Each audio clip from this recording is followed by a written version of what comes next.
We have a new undisputed UFC middleweight champion of the world. Yes mga amigos, tama kayo sa inyong narinig.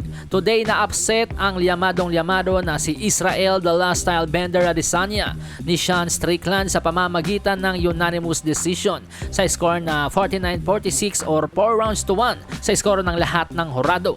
Kamuntik-muntikan ng matapos sa first round ang laban mga amigos nang kumonekta ang 1-2 combination ni Sean Strickland dahilan upang maka-score ng knockdown. Mabilis na nakapollow up na mga ataking suntok si Sean Strickland na inakala nga po ng karamihan na matatapos na sa first round ng laban.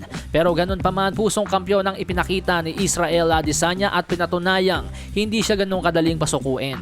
Sa round 2, naging maganda ang responde ni Israel Adesanya sa kanyang pagkakabagsak. Kumonekta ng sariling haymaker, iba't ibang klase ng atake ang pinakawalan, leg kicks, high kicks, body shots, dahilan upang makuha niya ang round 2. Pero ang nakita kong diferensya sa laban mga amigos ay kapag kumokonekta ng suntok itong si Sean Strickland.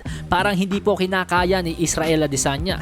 Kahit kung titingnan mga simpleng jabs lang ni Strickland napapahinto at napapasandal si Israel Adesanya.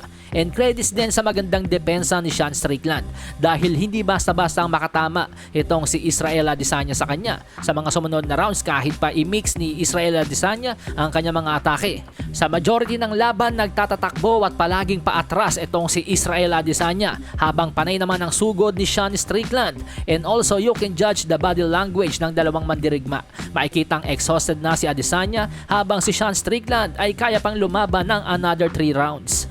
Pero sa likod ng pagkakabigo nitong si Israel Adesanya sa kamay ni Sean Strickland at ang halimbagong UFC middleweight undisputed champion, taos-pusong ibinigay ni Israel Adesanya ang respeto sa bagong kampyon.